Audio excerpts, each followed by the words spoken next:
మరి గతంలో మీ అందరు అక్కడ ఆశీర్వాదం వల్ల బొబ్బిలి ఎంపీగాను అలాగే విజయనగరం ఎంపీగాను 2 సార్లు చేసినప్పుడు అక్కడ అవసరం వల్ల కానీ ఇక్కడ విశాఖపట్నం ప్రాంతానికి కావాల్సినవి కానీ ఉత్తరాంధ్ర అనే దాన్ని తీసుకొని 3 జిల్లాలకి సంబంధించిన వాటిని ఎప్పుడు కూడా పార్లమెంట్ లో ప్రస్తావన తీసుకొచ్చి దానికి అనుగుణంగా అనేక కార్యక్రమాలు చేసుకుంటూ అక్కడ ఇక్కడ కావాల్సిన వాటన్నిటి తీసుకొచ్చి చేయడం జరిగింది. మనకి వెళ్ళడానికే సరిగ్గా ఉండేవి కాదు, గంటల కొద్ది మనకి రైలు గేట్లు పడితే వెళ్ళే పరిస్థితి ఉండేవి కాదు.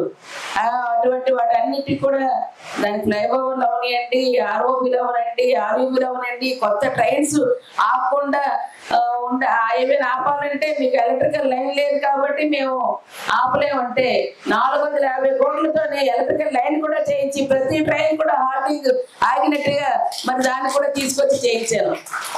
రాయపూర్ వరకు రాయగడ మన ఇది విశాఖపట్నం నుంచి వాడు తీసుకొని వెళ్ళి చేయించడం జరిగింది. అంటే నేను ఎందుకు చెప్తున్నానంటే ఏదైనా మీ ఒక చాలా ట్రైన్స్ వాళ్ళ చిగురుపల్లి గారి స్టేషన్స్ మోడల్ స్టేషన్స్ గా రావడమైనా, విజయనగరం స్టేషన్ మోడల్ స్టేషన్ గా రావడమన్నా, బొబ్బుల దగ్గర కానీ రావడం అన్నా అవన్నీ కూడా పక్కన చేస్తూ అవసరమైన వంతెనలు వాటికి సంబంధించిన వాటిని కూడా ఏర్పాటు చేసుకొని చేయడం జరిగింది. అంతేకాకుండా మన ప్రాంతంలోని ఏది తీసుకొచ్చినా మన ప్రాంతం కావాలని చెప్పేసి ఈరోజు ఇప్పుడు ఉపాధి హామీ గురించి ఇప్పుడే చెప్తున్నారు.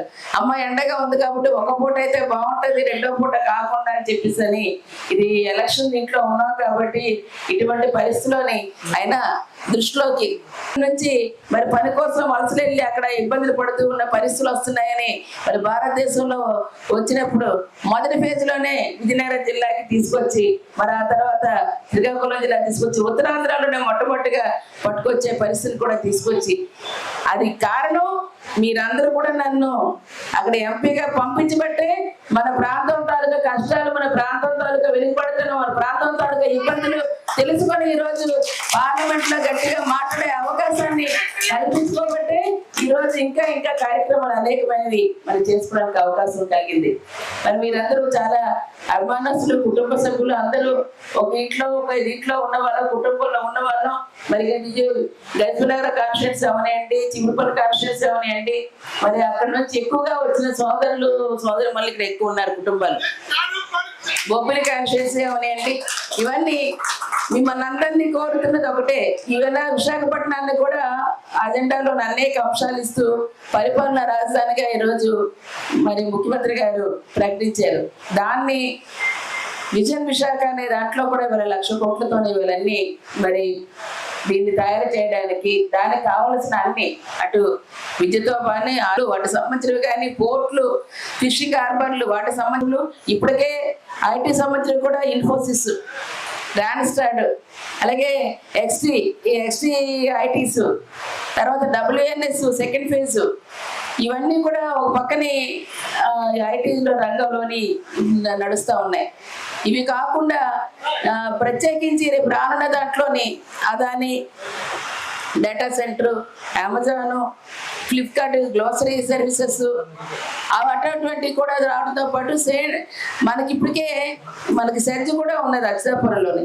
దాంట్లో కూడా WNS టైర్స్ కూడా ATJ టైర్స్ కంపెనీ, అలాగే సెయింట్ గ్లోబిన్ మిర్రర్ అద్దాల ఫ్యాక్టరీ, ఇట్లాంటి వాటితో రావటం ఈరోజు మనం ఏవైతే ఇవి కాకుండా లోరస్ ఫార్మా కంపెనీ లాంటివి ఇలాంటివన్నీ కూడా అక్కడ రావటం కూడా జరిగాయి. ఇంకా ఇవన్నీ కూడా ఉపాధి ఉద్యోగ అవకాశాలు ఇంకా మరింత మెరుగుపరిచి ప్రతి పిల్లల్లో కూడా ఈరోజు ఉద్యోగ ఉపాధి అవకాశాలు మన ఉన్న ప్రాంతాల్లో జరిగేటట్టుగా చేయడానికి ఈరోజు ముఖ్యమంత్రి గారు చొరవ తీసుకుని చేస్తున్న ఇటువంటివి మీరు తెలుగుదేశం ప్రభుత్వం కూడా చూశారు, ఇప్పుడు జగన్మోహన్ రెడ్డి గారి ప్రభుత్వం చూశారు. మన మనస్సాక్షి ఉంది, మన మనస్సాక్షికి ఒక్కసారి ఆలోచన చేస్తే ఈరోజు తీసుకున్న ప్రతి పైసా కూడా ప్రజా సంక్షేమం, రాష్ట్ర సంక్షేమం, ప్రజా సంక్షేమంతోనే ముడిపడి ఉంది. రాష్ట్ర అభివృద్ధి ఇక్కడ ఉన్న ప్రజలకు కావాల్సినవన్నీ ఏర్పాటు చేస్తున్న అభివృద్ధి అనే దిశగా ఈరోజు వెళ్తూ ప్రత్యేకంగా విశాఖపట్నం అభివృద్ధి అయితే రాష్ట్రానికి ఒక మణిహారంగా ఈరోజు విశాఖపట్నం ఉంటుంది అనేది కేవలం మనమే కాదు, భారతదేశంలోనే 4వ అతిపెద్ద నగరంగా ఈరోజు మనకి ప్రకటించారు. ఈరోజు ముంబై ఫైనాన్షియల్ దీనిగా ఉంటే నగరంగా ఉంటే, అలాగే సూరత్ ని వజ్రాల నగరంగా ఉంటే, ఈరోజు వారణాసిని ఆధ్యాత్మిక కేంద్రంగా ఉంటే ఈరోజు విశాఖపట్నాన్ని మనకి ఈవేళ మళ్ళీ అంతటి ఉన్నత స్థానాన్ని భారతదేశంలో దక్షిణ భారతంలో ఏకైక నగరంగా విశాఖపట్నం వచ్చిందంటే దీంట్లో తీసుకున్న ప్రతి అంశం జగన్మోహన్ రెడ్డి గారు ఈ ప్రాంత అభివృద్ధికి సంక్షేమానికి రెండింటికి కూడా సమాన స్థాయిని ఇచ్చి అందరి బాగోగుల్ని ఈ ప్రాంత ప్రజలకు కావాల్సిన అవసరాలను తీసుకొని చేయబట్టే ఆ స్థాయికి వెళ్ళిందని చెప్పేసి మరి తెలియజేస్తూ తప్పనిసరిగా మనం అందరం కూడా జగన్ అన్నకి మద్దతుగా ఉండాలి. ఈరోజు నేను నాతో పాటు ఎంపీగా మీ ఆడపడుచుగా నేను అడుగుతున్నాను. ఇక్కడ కూడా కన్నవరెడ్డి దగ్గర కూడా సేవ చేసే భాగ్యం మీ అందరి ద్వారా మీ ఆశీస్సుల ద్వారా ఇస్తే ఏ కష్టం వచ్చినా ఏ అర్ధరాత్రి అయినా అపరాత్రి అయినా కష్టం ఉందంటే ఆ కష్టాన్ని తప్పకుండా నిలబడే మనిషిగా తప్పకుండా మీ వెంట ఉంటాను. నాకంటే ముందు సత్యబాబు గారు మీకు అందరికీ అందుబాటులో ఉండే వ్యక్తిగా మీ పిలిస్తే పలికే శక్తిగా మీ ముందు ఎప్పుడు కూడా ఉండే వ్యక్తిగా ఉంటారు.